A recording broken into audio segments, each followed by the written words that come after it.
Good evening and welcome to Friday Night Blitz on live stream STL. We are live from Jefferson High School in Festus, Missouri, home to the Jefferson Blue Jays. They will be facing the St. Pius X Lancers today in the Class II District 2 matchup.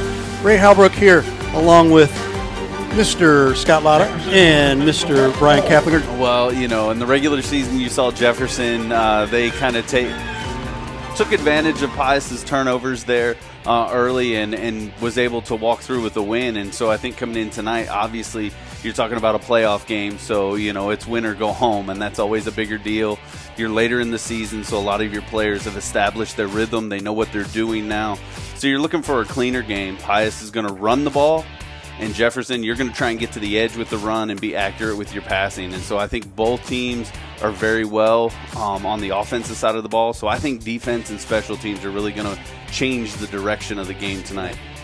Honestly, just play within ourselves. You know, don't. Last time we turned the ball over too much, way too many penalties. Like I said, a lot of young mistakes.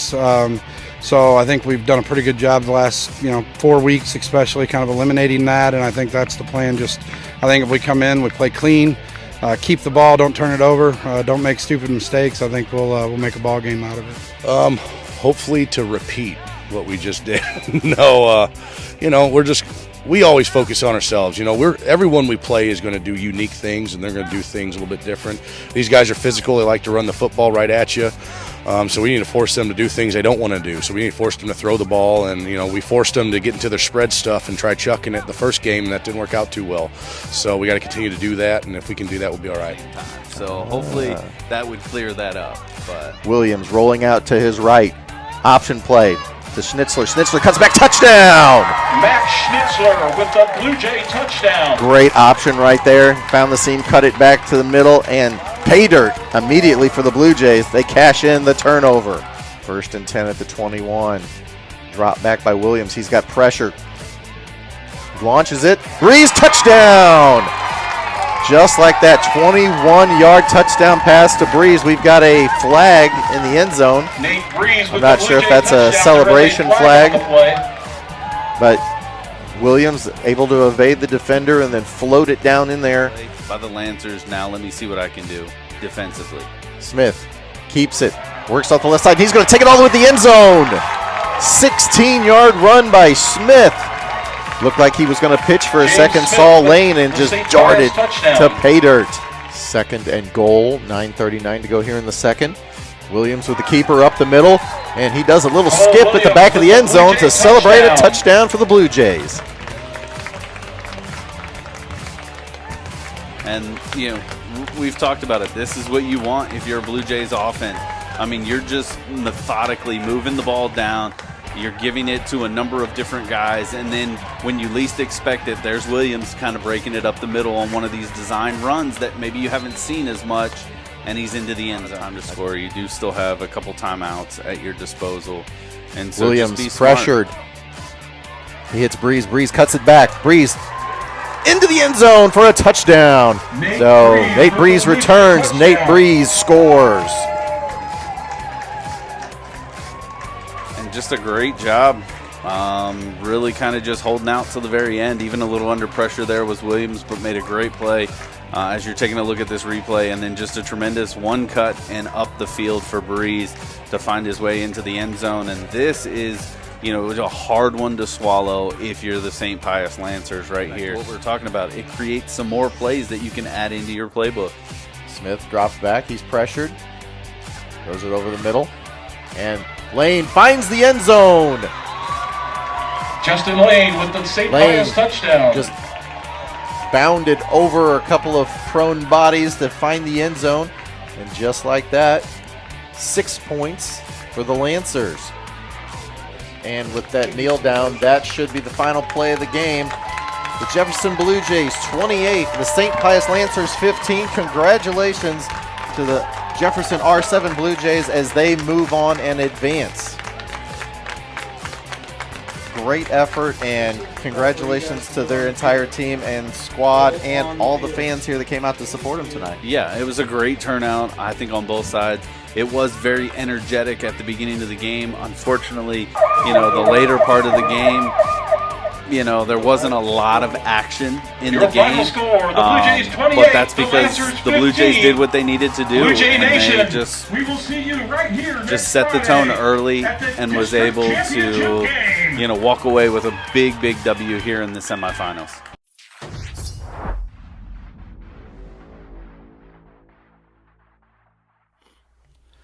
Hey, we're catching up with Coach Matt Atley from the Jefferson Blue Jays. How you doing, Coach? Good. How are you, sir? Awesome. Great 28-15 win over St. Pius X here Friday night. And you guys got things started right away, and I think, you guys having that start, the quick start, I think really kind of kept you guys motivated, especially having the week off. And take us through the game. We've got some great stats here. Couple touchdowns out of Cole Williams, Matt Schnitzler, and Nate Breeze, and I mean, just we're able to kind of spread things around and find the holes and take advantage of every little spot there. It seemed like there wasn't a whole lot you guys didn't do wrong here, especially that first half. So take us through the game. Yeah, so really our defense showed up and played in a big way for us. We spent a lot of time. The one thing that really hurt us against St. Vincent a couple weeks ago is we kept getting beat in the field position battle, and that's a big special teams thing for us. But it's also our defense, because our defense has to get stops sooner. So we took pride in that, and getting a turnover early and starting with the ball basically in the red zone on the third play of the game after we kicked off was huge. So being able to capitalize there, I believe that was Max Schnitzler's run to start the game off. And then, getting another big stop and forcing a punt. And actually, I take that back. I think that next drive, they went 4 and out, but we still got the ball in the minus 40 territory, so only about 60 yards to go or something like that. And, Cole does a great job with our offense and what we ask him to do.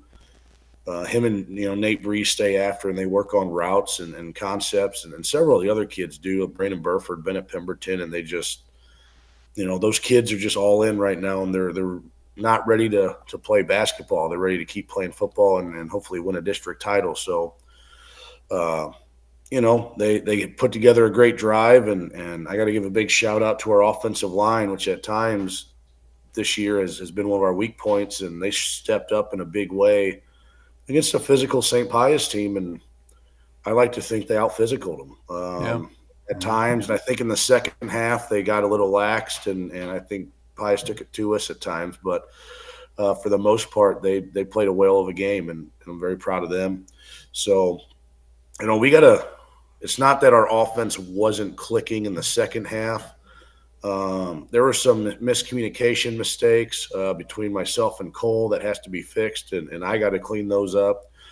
We still moved the ball in the second half. I think we had 2 drives that ended up in the red zone that we just couldn't convert on. So we have to clean those up and make sure we are playing all 4 quarters of a football game.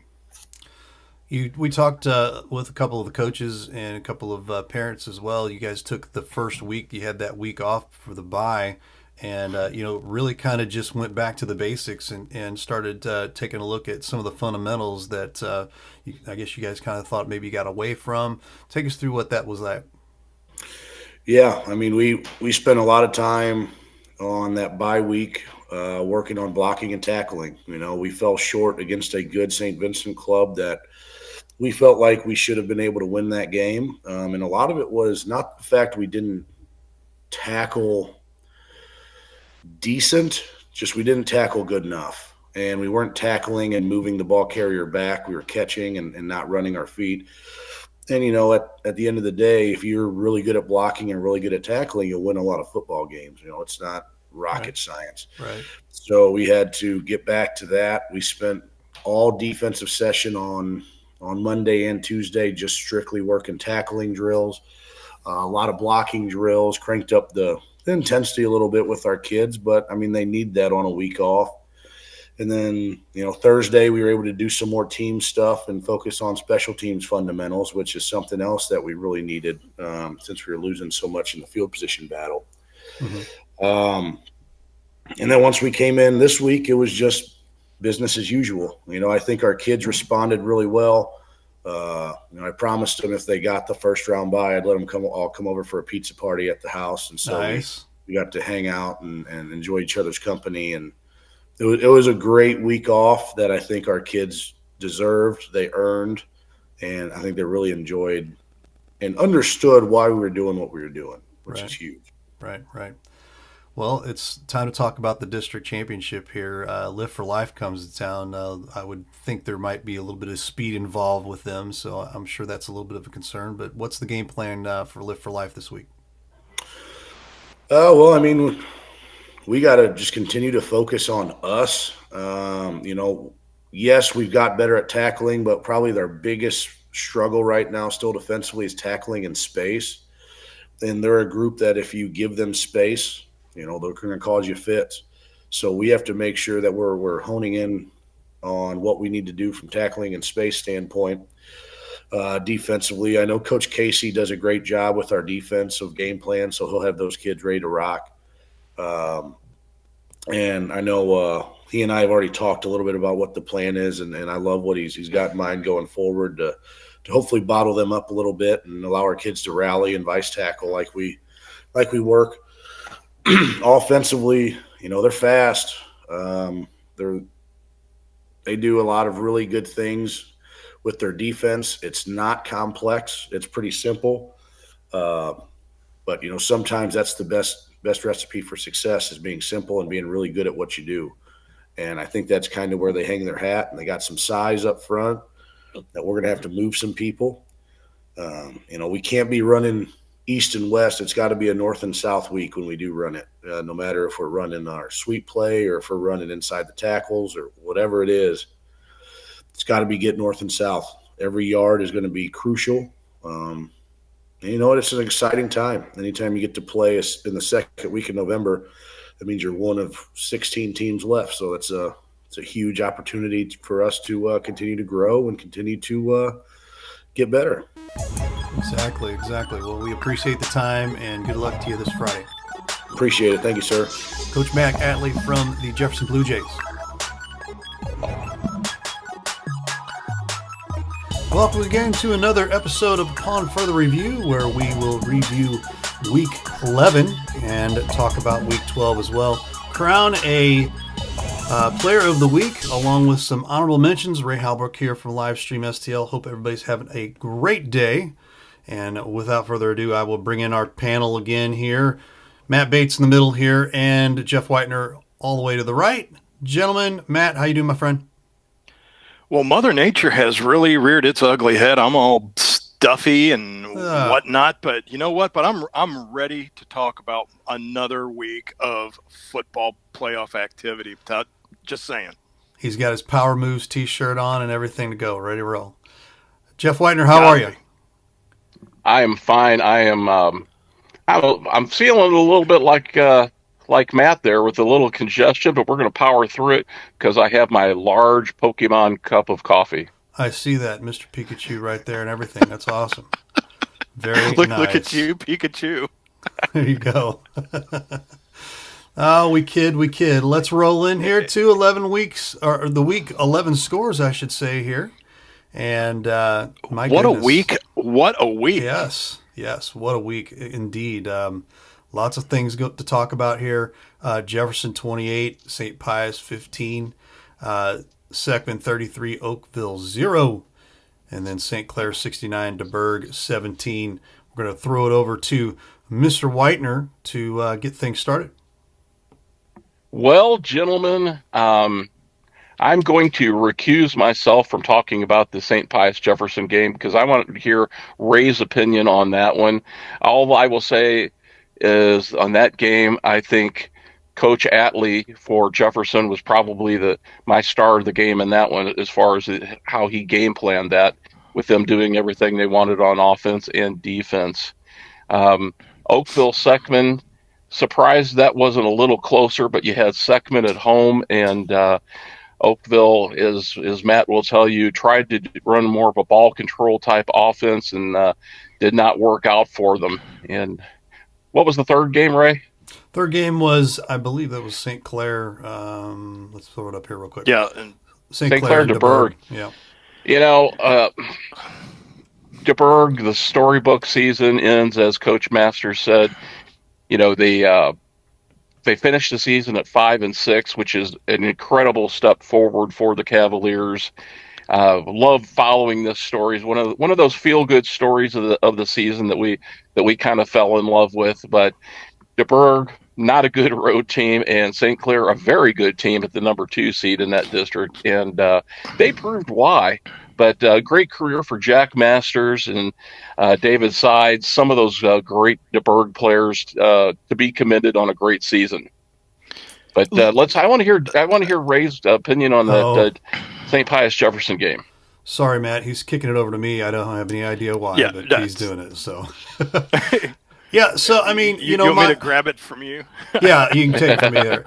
That St. Pius Jefferson game, let me tell you, I really thought, it was going to be an uphill battle here for Jefferson.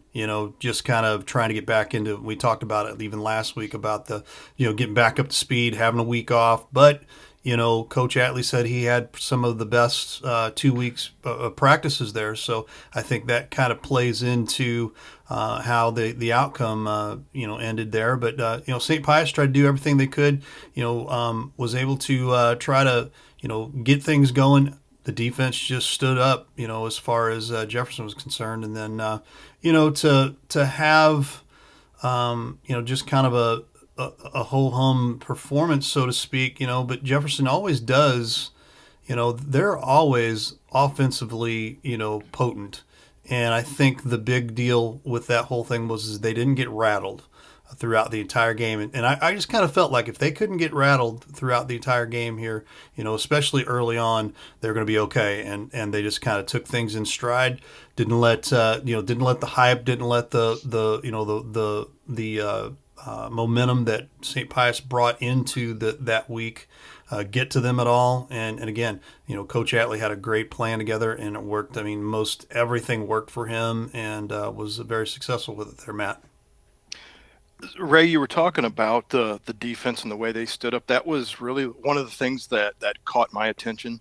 But seeing some of the game tape and haven't been able to finish the whole thing just yet. But the first time that Jefferson played Pius, they held Lane 18 rushes, 105 yards, no rush TDs, 2 receptions, 25 yards, a receiving TD.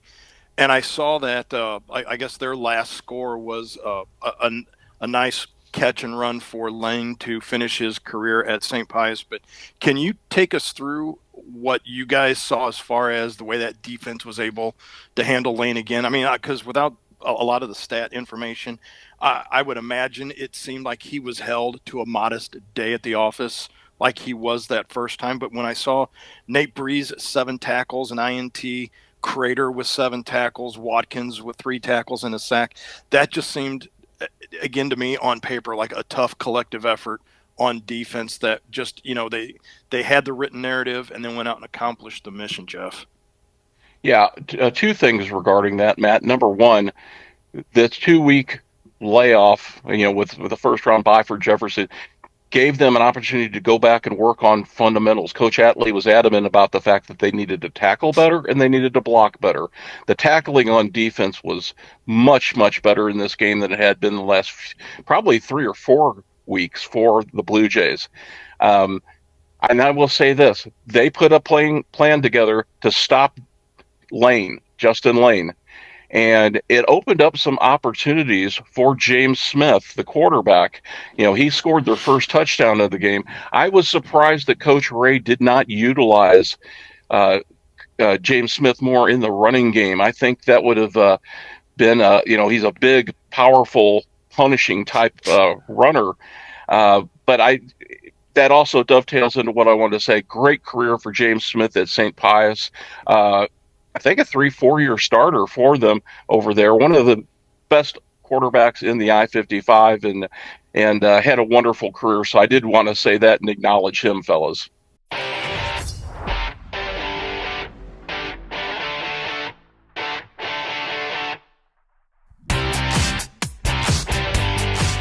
Good evening and welcome to the Friday Night Blitz on live stream STL South on Misha TV. We are live from Seckman High School, home to the Seckman Jaguars. Round 2 semifinal game of the Misha State playoffs tonight features a Class 6 District 1 matchup between the number 4 seed Oakville Tigers coming in at 6-4 and the undefeated number 1 seed the Seckman Jaguars at 9-0. It's just like cut and paste. Here's a lead block out there by Ambrose, but Gabar is going to sneak in. He sneaks back out.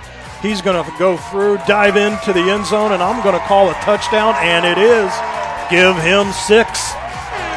Tommy Gabar weaving and working his way through. That is touchdown run by Tommy Gabar. Tonight through live stream STL, there's a snap out to Gabar. He's going to go out to the outside, and in he goes. Tommy Gabar puts it into the blue paint with 1:27 left to go in quarter number 2 to extend the lead to 13-0. 20 out there. That's Trey Allison on him, but Gabar is going to go down the other way. Fires it into the end zone, and that is a touchdown. 24-yard touchdown strike from Tommy Gabar to Gazer. Again, like down at the other end of the field, threw into double coverage, led his receiver where he was the only one that could catch that football. 2 o'clock in the morning, give Ray a call, 314-842-8524-398. Here's a run up the gut. Tommy Gabar is going to take it all the way to the house. 60-yard TD run. Boy, oh boy. Right up the gut, straight to the house. That will be a snap and a kneel down, and that will do it. Seckman Jaguars still undefeated, 10-0 on the season.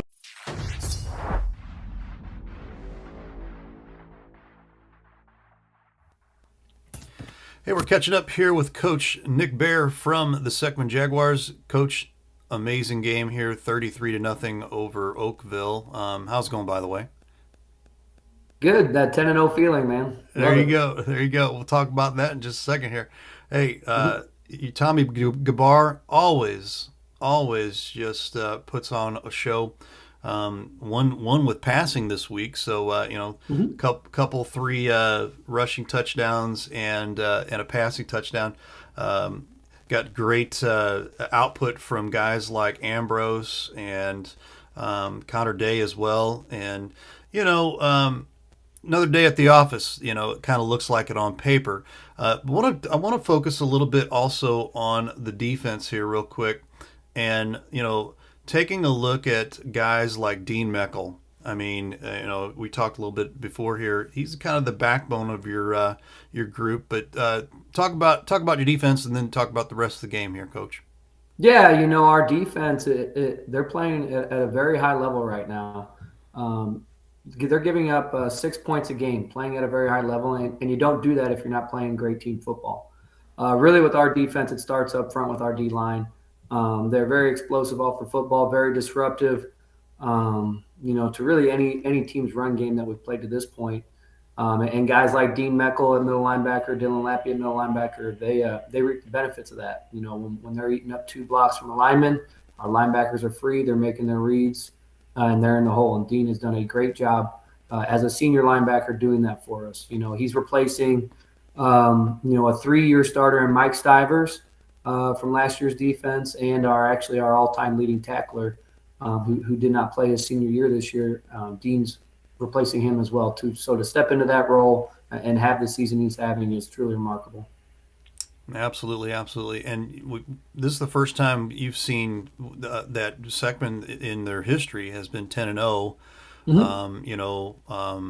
That's a pretty big accomplishment. You think of Seckman, up until the last few years here, you didn't really think about football that much, but you guys have really, built a really strong culture over there. And tell us a little bit about that, what that's built into now and to get you guys at 10-0. Yeah, that 10-0, that's rare territory. You're just not going to get there very often. It's not really what you don't really set out to win them all. That's not the goal. And you try to win every game, but it's an amazing feeling, and we have a lot of positive things going on in our football program right now. Program wide, we're 29-0. JV freshmen both ran the table this year. Wow. Our home games, we have thousands of people at our home games. There are community events, and it's just an exciting time to be a part of what we're doing at Seckman right now.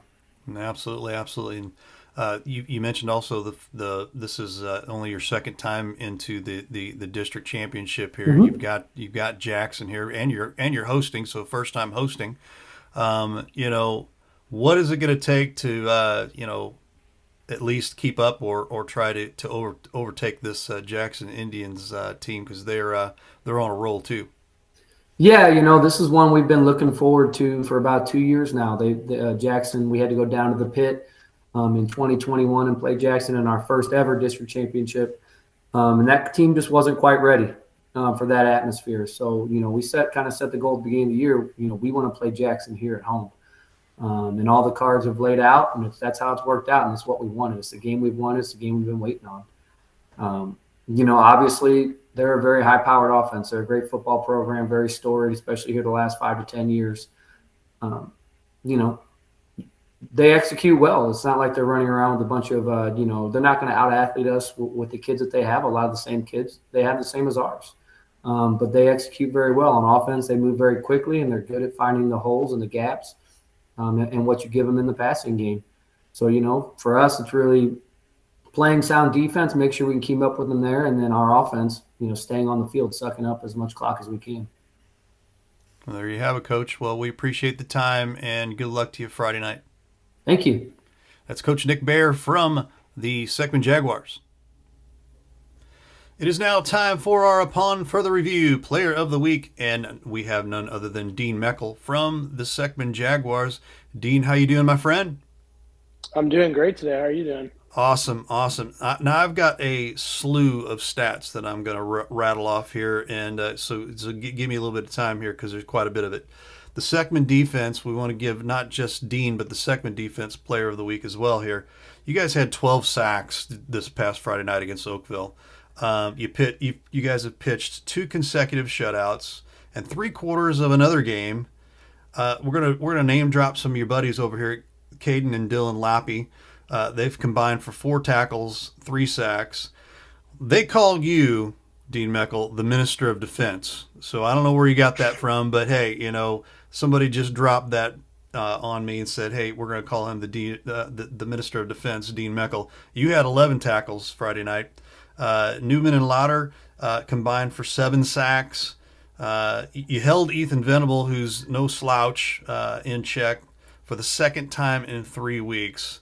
And then I'm going to end everything up with 12 sacks for the defense Friday night. So you guys packed a lunch, and you probably even provided dinner afterwards and rode the bus, took the bus and dropped everybody off home after the game because you've done everything else. But I'll tell you, Dean, give us a little, maybe a recap of how you thought things went Friday night. So I think things were really solid. We all stuck to what our jobs are, and that's the most important thing to do when you're on the defense is just do your job and no one else's. Rally to the football, read your guards, don't follow eye candy because, the guards will tell you where the play's going. We got a great coaching staff, too, that's really coached us along the way, really helped us out. So it's been great. Absolutely. Let's talk a little bit about, and I've talked with Coach in the past about this, the past 2, 3, 4 years here, up until then, you didn't think of Seckman as a football school or a football team, in the top tier at all. But here we are, 2, 3 years in a row here. You've had some great teams here. Tell us a little bit about what that culture looks like and what's been cultivated over there at Seckman. It has really changed. The whole school's around us. They're just supporting us. Sure, we're still kind of hated on, or everyone thinks we're not very good because we got. Obviously in the past we've had not a very successful, but we're doing really good this year, and it feels good to know that people are surrounding us with support instead of previous years where they weren't. Yeah, absolutely. 10-0, that's no slouch at this point in the game. You're going into going into week 11 or 12 here, and it's not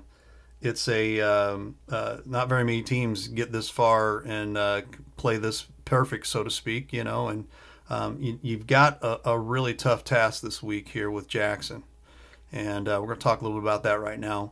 I've seen Jackson in the pre-season. I saw Jackson for a couple other games, and they're a little bit different than what you guys are. They're more of a run and gun. You guys are more of, kind of that wing T wildcat, run everything through your, just the running game.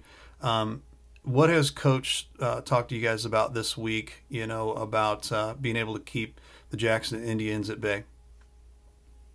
I mean, we're just going to keep doing what we have been, rallying to the football, doing our jobs, just trusting one another. And if we're successful and we do it all right, we should get the job done on Friday. Well, there you go. Short and sweet, and I like that. So, well, man, congratulations to you and your defense being player of the week this week, and good luck to you Friday night. Yeah, thank you so much. That is Dean Moeckel from the Seckman Jaguars.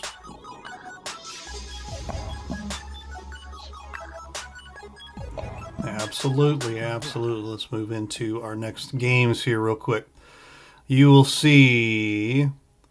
Well, we want to talk about Seckman Oakville? Well, we can do that. Let's do that there. Let's do that over there, Matt. 12 sacks by the Seckman defense. I mean, it's one thing to have 12 sacks, as a collective team for a year, but Max Bradley, I mean, I really hope he's not a fan of watching Seinfeld, because I think the whole game it was like, hello, Newman, because he was in his face all night. So were the Lappy brothers, Caden and Dylan. The Minister of Defense, Dean Moeckel, 11 tackles, didn't get in on the sack pledge, but they've now pitched a shutout 2 consecutive games and darn near a third one, as in it was like the first series of that game 3 games ago. There had been that first one against Oakville. That's the last time they've given up a touchdown. And before that was a field goal to Pattonville. So, I mean, in like 5 games, they've only given up like a collective 10 points. And I got to tell you right now, gentlemen, watching Newman and Louder, those 2 just combined for 7 sacks alone. It was like, because at one point, Coach, when he was watching the game with us and doing that color commentary, we kind of looked at each other like, almost every pass that Oakville went back for seemed like a screen pass, because every pass seemed like a jailbreak from defense, because they just had no answer for that pressure being put up front. And, and this, I would say, is one of the few games where you could have like a Tommy Gabar taking a back seat. Yeah, he had 70 total rushing yards, whatever, but it was Brady Ambrose carrying the bulk of the load. That they want to call it a power T, but it's essentially, I was telling Jeff earlier, it's a power wildcat. That's essentially what it is. You got Billy Hart at fullback, and your quarterback in Tommy Gabar is essentially your running back. So you don't have to worry about anybody really distributing the ball to where things like fumbles, odd pitch, because your guy that's going to get the ball has already got it and knows what to do with it. But that defense, I'm telling you right now, I think, as Jeff had said earlier, I think this is going to be the best defense Jackson has seen, and I think it's going to be the best offense that Jackson has seen. Absolutely. Okay. Yeah, just real quick, Seckman defense, by far the best defense in Jefferson County, for what that's worth, with all the different levels. Average of 6.6 points given up per game, less than a touchdown. That is just amazing to me. Well, and you look at like 34 of those points came only with 2 teams. The first one being Valley in week 1. They gave up 21. And the next team, I would dare challenge anybody to tell me who the second team is to score the most points against Eureka is this year. The answer would be Fox and 14. Wow. So 35 of those points came against 2 teams. Take that away, Jeff, and now you're left with like 30 points in almost nine games. Total domination. Oh my God. Any thoughts on the DeBerg game? Well, you know what? Again, it's more just like piling on to what Jeff had said that, you look at what Masters had done, Keenan Thomas had done, you look at what the two Sides brothers had done.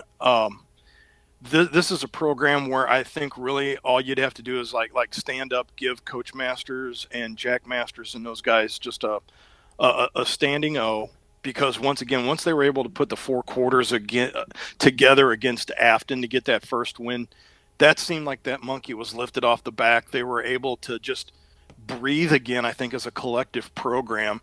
And then you could see what what that program was when you were able to see what it was like when it could gel together and put that whole thing together, that not just play to play or quarter to quarter like it had been, but and these guys were the stomping mat for the longest time on, people wanted DeBerg because that's what they wanted. They wanted that homecoming win of like 79-0. Well, now you know what? If DeBerg wants to lay 70 up on you, you know what? So be it. Hats off to them, because they've earned it and deserved it. So a 5-win, 6-win season. Hey, great job, guys. Absolutely. Agreed. All right, let's move on here. Festus 51, Sykeston 7, Hillsboro 48, North County nothing. Eureka 34, Ladue 14. Let's start with Matt. Ray, leave that up there just real quick once again. Sure. All those scores. I mean, look at that. Those are serious numbers being put up. And when you look at the disparity of scores, I mean, so you look at Harrisburg down there against Crystal City. I mean, they put one in late.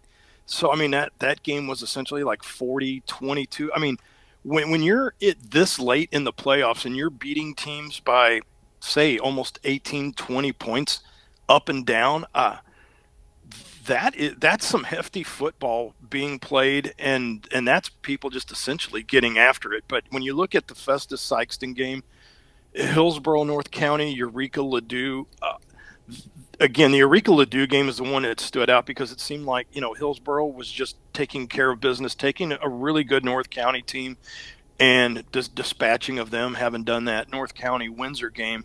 I thought they would have at least put up a few points to have been a little more competitive in it. But again, Eureka was down 14-7 at the half. They come back out. Defense pitches a shutout for them in the second half. And when your winning points are essentially based on a scoop and score, and to me, that once again, that's just a statement. And when you're getting this late into the season, into the playoffs, guys, that was why when I was looking up and down some of these games, the one thing that stood out is something I think that Jeff and we've talked about all season has been defense. And this just seemed to be the week where why not, tip your cap to the defensive efforts up and down and across the board. Well, you're absolutely right, Matt. Defense wins championships, regardless of the level, whether it's high school, college, pros. Defense is really what wins championships. Offense is the flash, and that's great, and you got to have offense, but your lockdown defense does it, and we really saw that in spades. Very surprising in the second tier, as you said, Matt, of the playoff semifinal week for most of these teams, that they were able to dominate in such a fashion. And as far as all of the games that we cover, all of the teams that we cover, every home team won last week. Also, in that, if you look at the teams that had the bye week, they really dominated. They really took advantage of that week. You're always worried in sports, hey, is that week gonna throw us into a lull, gonna take away our momentum? But no, not in this case. Every single team that had the bye came out and they pretty well dominated. Hillsboro, North County, Brown and Brown, the sandwich is, as Matt always says, did their thing. But I do want to single out Chase Sukarski in that game. Yeah. Wide receiver, 5 catches for 143 yards. So nice going for that young man. And I wanted to kind of publicly acknowledge his efforts in that game. Festus takes care of business. Not really a whole lot to talk about there versus Sykeston. They did what they had to do. Very surprised, Ladue kind of came out and punched Eureka in the mouth to start off that game. They put up the first 14 points in that game, but Ladue was able to come back, score 34 unanswered to win that one.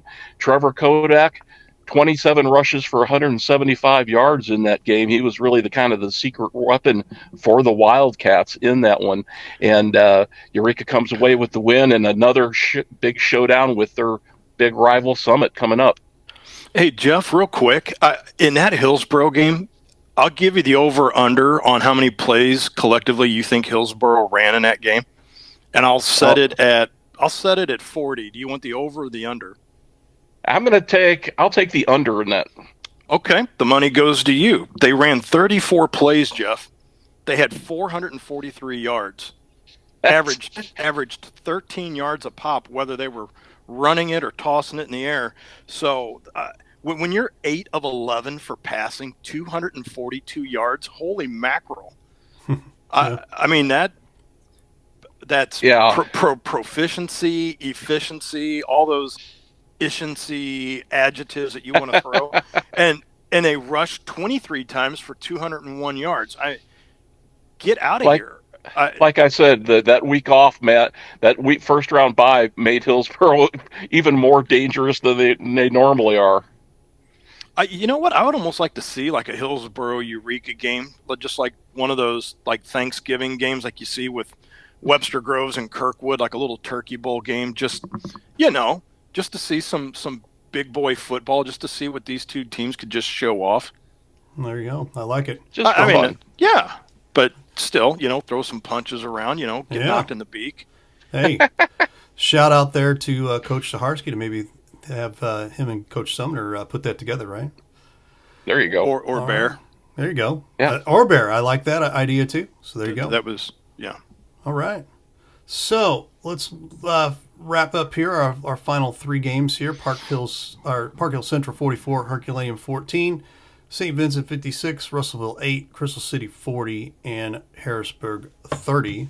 Oh, I just dropped my pencil. Going over here to Jeffrey. Park Hill, Ray with the first turnover of the day Park Hill Central takes care of Herculaneum. I mean, that's sort of to be expected. Shout out to Herculaneum and Coach Boss, a season of trials and tribulations. They made it through. They finished the season at 5-6, which is pretty darn impressive when you consider a lot of the things they had to go through this year. But you know what? Herculaneum, they're a blue-collar town. They're a hard-hat town, and they never complained. They just shut up. They strapped on their helmet, and they went to work. So kudos to them, and kudos to their seniors. I think they had 5 or 6 seniors this year on the Black Cats squad. So kudos to them and their career. St. Vincent over Russellville, to be expected. And, with Crystal City winning also, and kind of a shootout. Crystal City putting 40 points on the board there. That's kind of gets away from what Dan Fox likes to do. I think his favorite win is like a 12-6 win normally. Oh yeah. But that's, those games, that Class 1, they're actually going to be playing their semifinals next week. And we could see a St. Vincent Crystal City collision for that Class 1 District 2 championship, and that'd be pretty interesting to see. St. Vincent's on a roll, I tell you what. But getting back to Crystal City, Caden Raftery, 125 yards on 17 carries. But the Hornets in that game, 363 total yards of rushing, Matt. On 48 attempts, and haven't seen that. And you look at Bolton's numbers, the 4 carries for the 90 yards and 2 TDs. That is set up by Raftery. So unless you see that Crystal City offense in motion as much as it is Ice and Bice distributing the ball, getting it out, or pitching it out on a toss sweep, those 90 yards are a byproduct of Raftery getting out and helping to seal off the perimeter for Bolton to get out, because once he does, he's bolting down the sideline to pick up that substantial yardage. But when you look at what Raftery does through the middle, I mean, most of his, I mean, it's blood, guts, sweat, and tears, either up the middle or off between guard tackle. So, kudos once again. Ice there at quarterback, Ice and Bice, 13 rushes, 86 yards. But, I mean, 48 for 363, Jeff, that's just, you know what I'm going to do. I dare you to stop me. Right. And it just did not seem like Harrisburg had much of an answer for that, and then they did knock one in a little late to make it look a little closer than it was. But again, Crystal City taking care of business at home, and wow. But I mean, that's that weird bracket over there where seeds 1 through 6 had that essentially that bye week for that play-in game, which was as weird as all get out. So anyway, it is what it is. But yeah, you're right. They're essentially kind of like a week behind, and it does look to set up nicely here. We were in our little fantasy world putting a St. Vincent Crystal City matchup together. Yeah. Hey, Ray Halbrook here with Upon Further Review. We have a special going on right now. It's a special giveaway that we're going to do right now. If you can like, share, and follow Livestream STL right now, and then post in the comments on Facebook, if you're watching on Facebook, post in the comments your favorite appetizer from Texas Roadhouse, and we're going to give you not 1, not 2, but 3 free appetizer coupons, and we'll mail those to you. So do that right now. Ruther Ford is the place to shop for your next vehicle. We have a huge selection of new and pre-owned vehicles to choose from, and they're all priced to sell. Not in the market for a new car? We have a great service staff that can keep your car in top shape. Also, be sure to check out our parts department for your next car project. Once again, we're Ruther Ford off I-55, the Herculean Automall.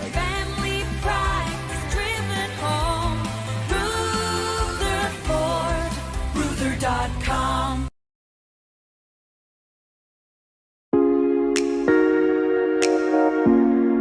The Breeze Dental Care Team consists of dedicated individuals who are caring, kind, and friendly. Our staff is here to ensure a pleasant experience during your visit to our office.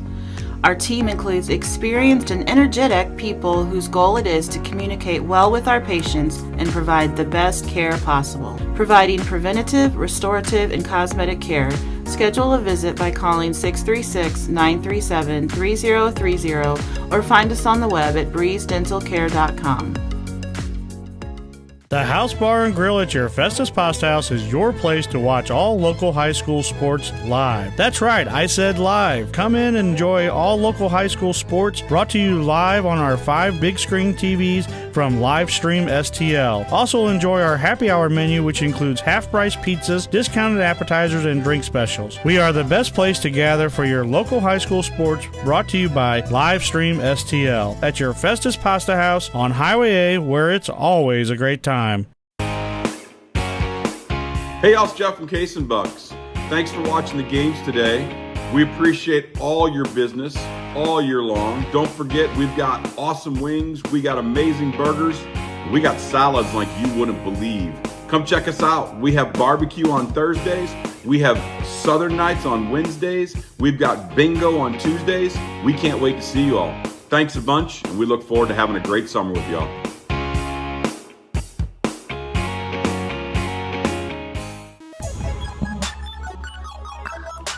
Time to take a look at our honorable mentions, guys. Let's take a look here real quick. From Jefferson, this is a very much all week that we've been kind of taking a look at a lot of different things here, but we're giving it out to offenses and defenses this week. So the Jefferson defense holding Justin Lane, 1 fumble recovery, 1 interception, and a sack. Pretty efficient there. We talked about that earlier.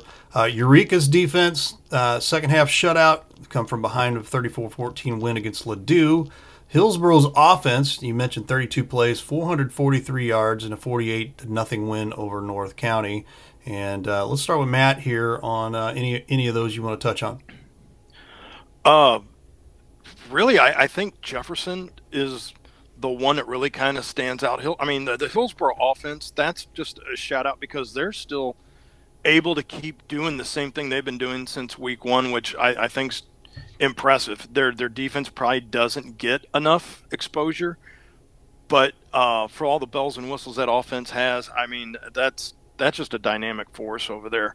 The Jefferson defense, that stood out because that particular game, as Jeff had mentioned, having the bye week and essentially almost like 2 weeks of healing, You look at before the playoffs, though, they were 0-2 and had lost to both Saints, St. John, and St. Vincent by a collective 77-28. So that game I just kind of had highlighted because I wanted to see if there was any layoff lag that, yeah, you might be able to have essentially almost 2 weeks to recoup and recover, but you really haven't been in a nut tightening environment. You hadn't had much on the line in the last 2 weeks. And so I was just curious how they were going to crank the tractor up against St. Pius. And it just seemed like they stood the test. And that was a great job by Coach Atley over there. And I agree with Jeff on that as well. He should probably have like an honorable mention as a honorable mention of the week. Jeffrey. Well, getting back, one thing on that game, you talked about getting healthy. And for Jefferson, that meant getting back one of their biggest impact players healthy.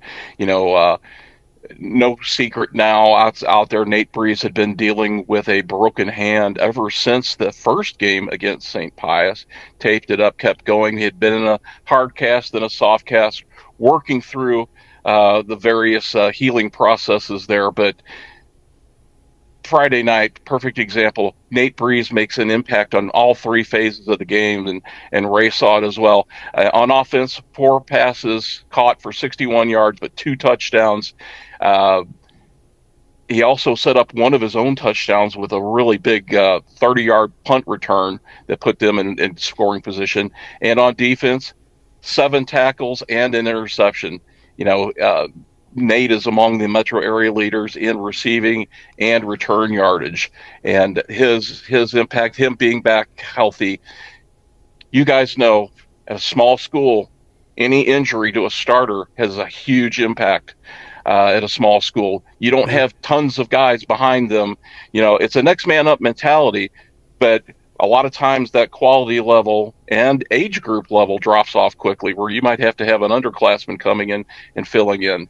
Right. And I just wanted to say that the other, across the board, we're handing out helmet stickers to the whole offenses and defenses this week, fellas, and kudos to them. There you go. Jeff, just to piggyback on that about Nate Breeze, I'm telling you right now, I think I've myself got a pretty high pain tolerance. But when you talk about 7 tackles with plates and screws and pins and all kinds of metal holding your hand together and still being able to tackle, not just with a mitted pancake mitt out there, makes my butt pucker just thinking about that. I'm sorry, but when you got rods, pins, and all kinds of that, and you're talking about like in week 1, it's now like week 10. I'm still shaking my head wondering how he's able to wrap up tackle. By the way, still make receptions. Oh, by the way, still be out there on special teams. That's a special kind of pain tolerance, and tip of the cap to Nate for wow. He gets his toughness because he's one of the youngest kids in that Breeze family of athletes. So I'm sure he had to toughen up pretty quick.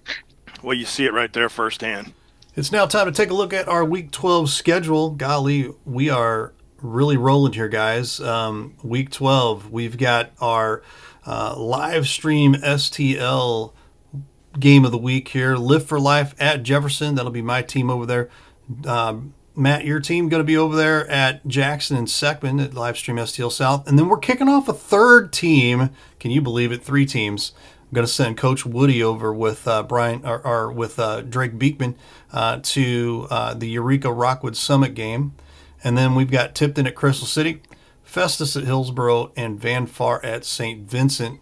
And all I got to say, and then there were 6. How many will we have left?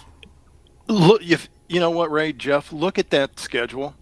Livestream STL has half of those games covered. Yep. That is a credit to you, sir. Well, we're having championship week trifecta here on our. You know what, guys? And I always go back to that old phrase, and what we're doing here with our goals and ambitions. If you're going to be a Bear, be a Grizzly, and we're going to be a Grizzly this week. Man, I'm telling you right now, we got. You know what? When you look at whenever the playoffs start, as a side of beef, you got some of your sirloins, you got some of your tougher cuts. you look at what we're whittling our way down to. You look at like Seckman Jackson. Now you're getting into your fillet and your tenderloin. You're getting into those nice quality cuts. Live for Life at Jefferson, that's a nice ribeye. You look at Festus Hillsboro, that's a nice porterhouse. Eureka at Summit. I mean, come on now. That's, what do you call it, one of those Saratoga steaks with the big old bone sticking out of the top of it? Tomahawk ribeye. There you go. Yeah. And Matt, they're all USDA prime. I'm telling you right now. Let's start Live for Life at Jefferson. I mean, outside of a guy wearing number 9 named Noah Ridgel, has like 850 yards rushing on the season, has less than 200 yards receiving, but he has 3 touchdowns, like 9 collective. Just again, this is me on paper. I think if you can stop him, and get a hat on him, that might just contain that Lift for Life offense. I mean, they are 7-4.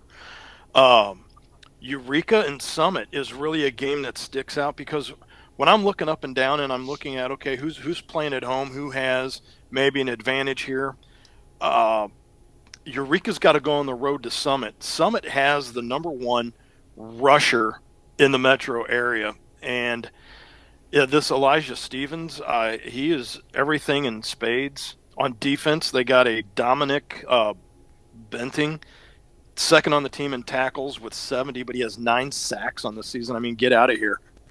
And then this Grant Gibson kid that's slinging the ball around. I was talking to Jeff before the show, and I said, if you want to just narrow his numbers down to a Jefferson County comparison, he's only thrown for 115 yards less than Cole Williams over at Jefferson. So Eureka's going to have to put the work boots on.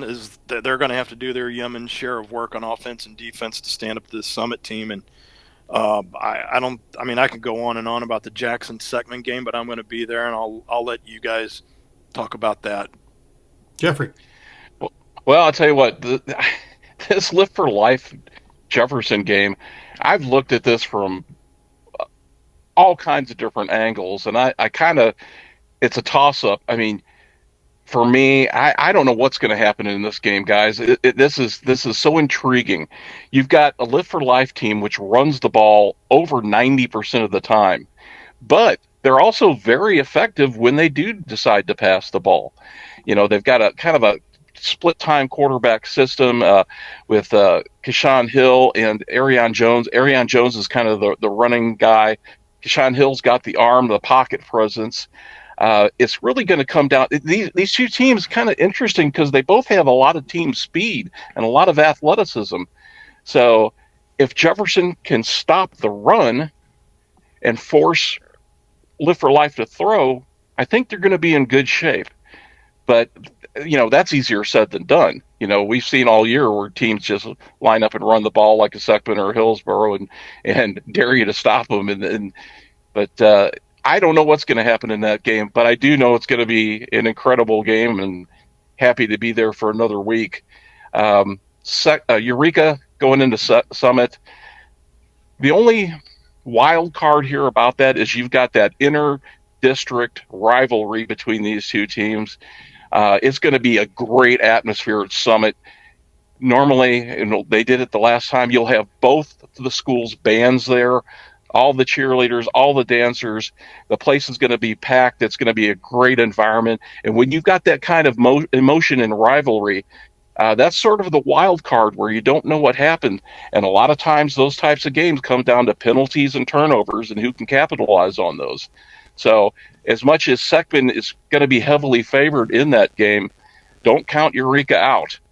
Seckman and Jackson, I really think Seckman can win this game. I really have a lot of confidence in Coach Baer and his game planning ability and over at Seckman and the defense.